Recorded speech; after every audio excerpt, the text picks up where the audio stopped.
guys, my name is Tamara Manning, and this is take 376, as this was a little bit harder to do than I thought it would be. So, the article I chose to review was written in 2010 by Danielle Ellis and Jennifer Hudson. It's titled The Metacognitive Model of Generalized Anxiety Disorder in Children and Adolescents, and it's an article that has a main focus on worry and whether children who suffer from generalized anxiety disorder may have a greater negative belief and concern to worry, and whether this negative belief would benefit from the application of metacognitive theory and its therapies. So, what do these things all mean? Well, first, let's go over generalized anxiety disorder. This disorder is described as having excessive anxiety or worry that occurs more days than not for at least 6 months in concern to events such as school or work performance. It generally may have somatic symptoms that occur as well, like restlessness, fatigue, irritability, muscle tension, or sleep. Children may find it difficult to control their worry, and it causes clinically significant distresses in social or other important areas of functioning. So now, what is worry? Well, worry is the mental distress or agitation resulting from concern, usually for something impending or anticipated. It's to feel or experience concern or anxiety. Worry is something we're all familiar with. We've all experienced worry. It's when that worry becomes extreme and interfering with daily life that it falls into the category of distinguishable symptoms used to diagnose GAD in children. So finally, metacognition. Metacognition is the cognitive processes, strategies, and knowledge involved in the regulation and appraisal of thinking itself. What does that mean? Well, metacognition is the ability we have to understand our thought processes. So when we're using this theory as an application to understand GAD, we focus on understanding our thought processes, and with that understanding, an ability to change those processes for the better. So the authors explore whether there's a need to extend the metacognitive model of GAD downward to the child and adolescent populations suffering from the illness.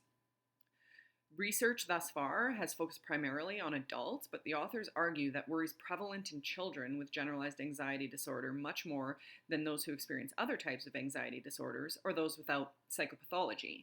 So the worries may be independent of anxiety, yet exacerbate it, and the increase of those two symptoms could form the core of generalized anxiety disorder. So they argue that the focus of metacognitive beliefs of those who suffer from GAD has been adults primarily, and that individuals with GAD experience a higher occurrence of negative beliefs about worry, and these beliefs can induce a second type of worry called meta-worry. Like, it is literally worrying about worry. So those negative emotions about worry cause the individual to have increased anxiety, which causes physical symptoms, and the physical symptoms increase the worry. So you're in a cycle. Like, you worry about worrying, you have these physical symptoms that cause you to worry, and it's just this cycle you're stuck in. So they point to two cognitive abilities required of oneself for an individual to worry, and that's the ability to anticipate future events, as well as the ability to go beyond the directly observable and think about catastrophic consequences. So they point out there's a need for a cognitive maturation for these two processes, and the allowance of the two cognitive factors may increase the capacity for worry in some individuals, causing them to enter like an emotional feedback cycle. You're reinforcing the negative behaviors and perpetuating the need to continue to worry. So they conclude by saying that the suggested research is that children as young as 7 endorse both positive and negative beliefs about worry, and that children as young as 4 have reported worrying. But without further research to evaluate comparisons of these metacognitive beliefs about worry among youth with GAD compared to those with other anxiety disorders and those who are non-clinical, that it's difficult to determine whether children suffering from GAD would benefit in regard to metacognitive therapy models. So I want to tell you why I found this article so interesting. I suffer from anxiety myself. It's undiagnosed, but I did experience a period of time where I had panic attacks. And I found educating myself about those panic attacks was useful in curbing the occurrence of them.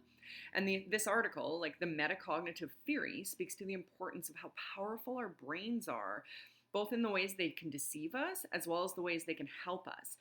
This article illustrates that the cognitive processes our brain experiences concerning worry can delude some individuals into believing that it's imperative that one worry, and to not worry would cause a catastrophe. I know that the worry perpetuated by individuals with GAD is above and beyond what many of us actually experience, but it's so easy to see the correlation between clinically alarming worry and normal worry, and how slippery the slope could be for those who are at risk for this disorder. Thanks for listening.